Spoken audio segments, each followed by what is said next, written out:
Hi, it's Cara. Welcome to another video. Let me try and get focus but also less glare. What's going on? There we go. Hi, welcome to another video. Today we're filming my January haul. Yes, I feel like I'm looking a bit ratchet. My hair's a bit messy. It's fine. It's been hot. I've been uncomfy, but we're just rolling with it. I've got quite a few things to talk about today. Some gifts, some things I bought for myself, some things I plan on reading very soon. So let's get into it.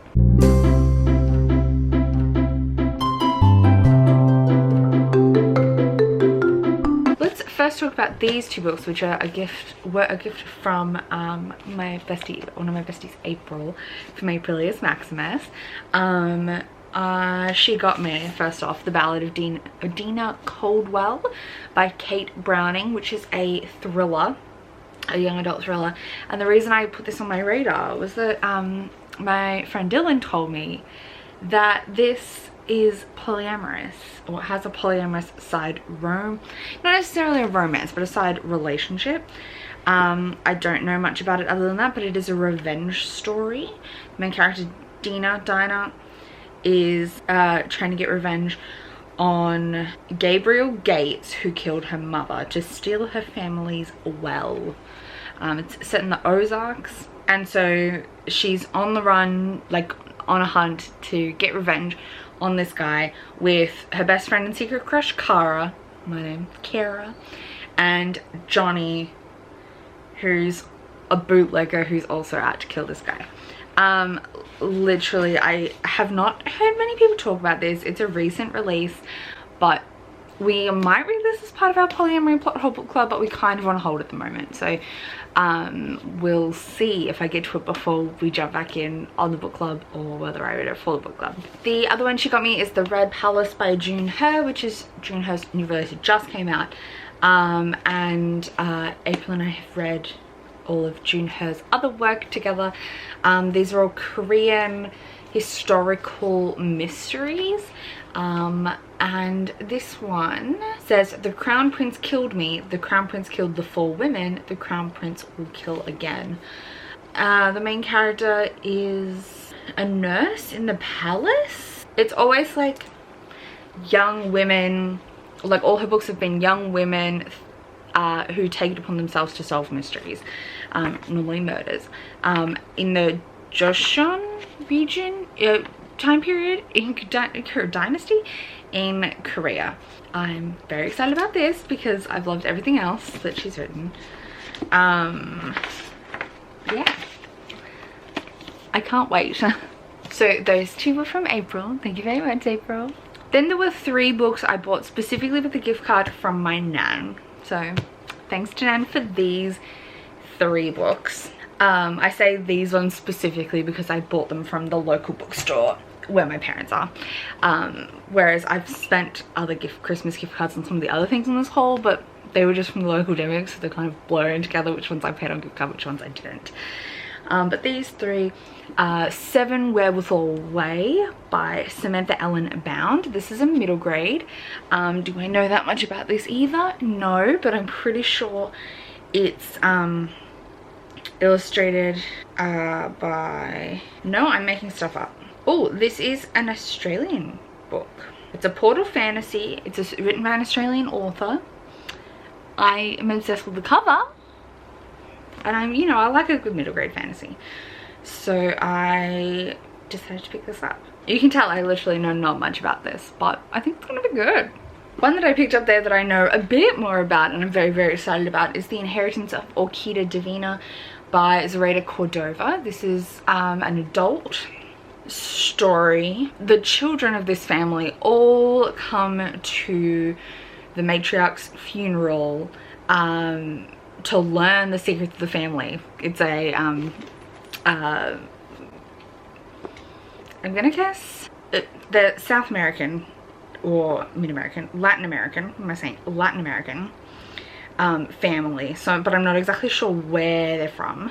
But the family so are used to all these secrets and nothing is ever revealed, and so they go to the grandmother's funeral, but she instead turns into a tree. and they're all trying to figure out they've got gifts from the family, like magical gifts, and they're trying to sort out what's going on. You can see family tree. This does kind of break my rule. Normally I have a rule that I can't buy a book from an author until I've read the book from that author that's already on my physical TBR, but because this little local bookstore has a limited selection, this was one of the things I could pick with this gift card, so I let it break my rule. I let it. I'm very excited to read this. It's not super long, it's only just over 300 pages, and yeah, I think it could be really cool. Like Encanto, but make it like dark and adult is the vibe I'm getting. It is surely magical realism. I'm excited. I've heard brilliant things about this. If you can tell, I'm not good at doing summaries ever, but the other one I picked up there was A Marvelous Light by Fran Marske. I'm not 100% sure. I again don't really know much about this, but I believe it's a retelling of like a gay queer retelling of It's Too Early in the Morning. Oh my god. Jekyll and Hyde or something like that, or maybe it's what's the other one? Doctor Strange and Mr. Norrell. One of those like two men doing things. Maybe it's Doctor Strange and Mr. Norrell. But a queer retelling. The second book in this series, which is actually what sold me on this more than this one, is a Knives Out sapphic story on a boat. That I want to read that, but it's a series, so we've got to read this first. And it's going to be a trilogy. I think I will really like this, but it just was not like fully piquing my interest till I heard about the sequel. I also picked up, I'm pretty sure I got these with the gift card from my friend Linda, from my housemate Linda. This is part 1 and 2 of Oathbringer, which is the 3rd Stormlight Archive book. I'm currently reading part 2 of Words of Radiance right as we speak. I mean, not right now with my eyes, but you know, I'm in the middle of it. So these are going to be following on from that. I love that they make a picture, and yeah, there's not much to say about this. This is Brandon Sanderson's like big epic fantasy, like biggest epic fantasy series. This is book 3. This is like a lot, almost 1400 pages. It's a lot, but I'm gonna read it.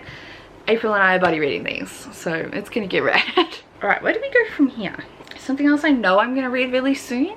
I know I'm gonna read Where the Drowned Girls Go by Shauna Maguire really soon. This is the 7th Wayward Children book, but this one's like kind of set at a different school, so it's kind of like taking a left of field turn. We're following a familiar character, which is Cora, but Cora's going to a different school that's not Eleanor West's School for Wayward Children. She's going to a different school because she's not fitting in, and it follows a cast of familiar characters. Normally this series we go between like one that's returning characters, one that's new characters, or a flashback. So this is one of our returning character ones.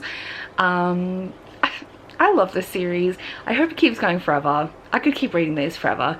I'm going to be reading this like really soon, plus they're really short, they're novellas. Another book I'm going to be reading very soon is Daughter of the Moon Goddess by Sue Lynn Tan. I love this cover. Let's try and get it out of the light so you can see it.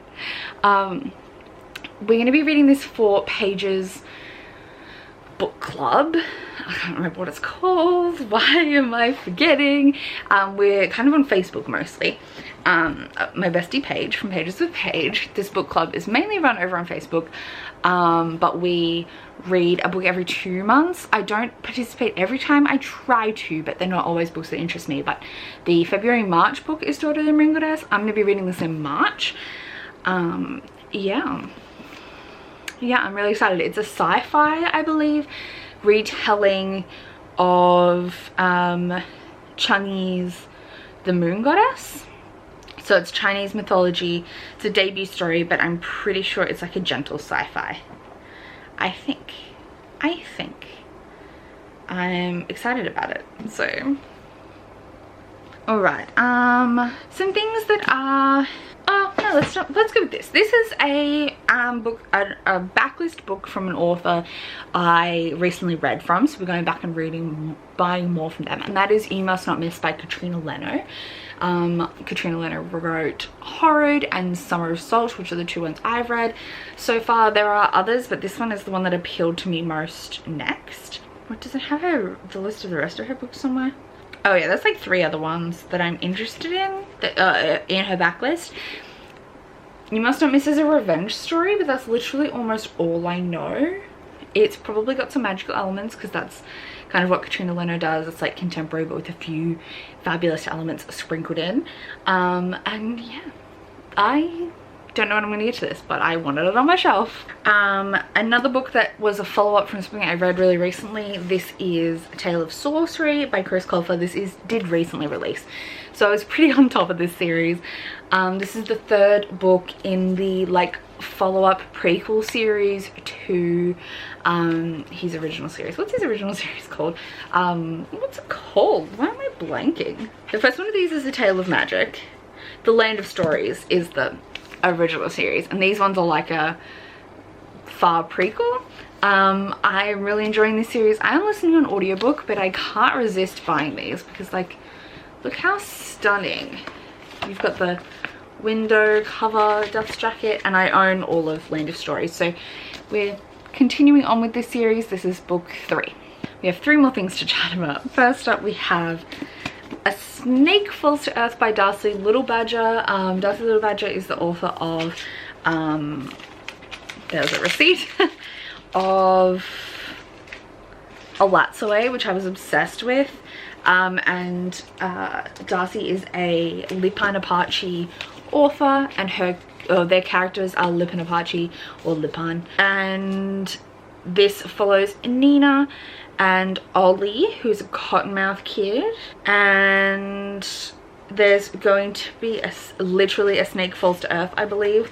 Apparently this one is more gentle and heartwarming than Alatsaway, which was pretty dark, but still atmospheric and lyrical. I have heard mixed things, but I think I could really love this. I really enjoyed Darcy Little Badger's writing previously. We have this little thing on the under the dust jacket. It's cute. I'm excited. I think this could be really good. Then we have The Grimrose Girls by Laura Pohl, which says 1 murdered girl, 4 troubled friends, and a fate they can't escape. So this is a elite boarding school dark academia kind of story. The Grimrose Academy. French, you know, French stuff. I can't do French very well. So Ariane, the main character, her death was ruled, or one of the characters, her death was ruled a suicide by her 3 friends, Ella, Yuki, and Rory, are determined to find out what really happened, and their newest roommate, Nani, is going to go into it. So it's a young adult murder mystery, but with this dark academia, dark vibes. I'm excited. That's all I know, but doesn't it sound good? And it looks gorgeous. And finally we have Cold the Night Fast the Wolves by Meg Long. I saw this first on Mouse or Andy's channel at Mouse Reads, and she was talking about this and thought it was amazing. I don't know much about this other than that it's like polar fantasy, and like a girl and a feral wolf becoming friends. It's a debut, survival stories, found family. It might be a little bit queer, I don't know, but that's the kind of stuff that Andy reads a lot, so maybe. But she said it was a really good fantasy. I'm pretty sure she gave it like 4.5 or 5 stars, and so I'm on board with that. Also, look at this gorgeous under the dust jacket. Stunning. I'm gonna try and get to this sooner rather than later, but we'll see, because I'm notoriously bad at that. So these are the books that I acquired in the month of January. In February I'm hoping to get not much. In both February and March I'm trying to limit my acquisitions because I'm not reading as much things for my backlist because I'm going on a real romance binge in February, which you will see in some vlogs coming up if you're interested. I'm doing a whole vlog series about it. So I'm going to try and limit how much I buy over the next couple of months quite a bit. It's currently on track. Like I've got a plan, it's currently on track. But yeah, thank you so much for watching this video. Keep an eye out soon for my wrap up, and otherwise I'll see you in the next one. Oh, I always forget to say, if you've read any of these and you want to leave me like your 2-word review down below, please do. I'd love to hear it. And anyway, thank you so much for watching, and I'll see you in the next one. Bye.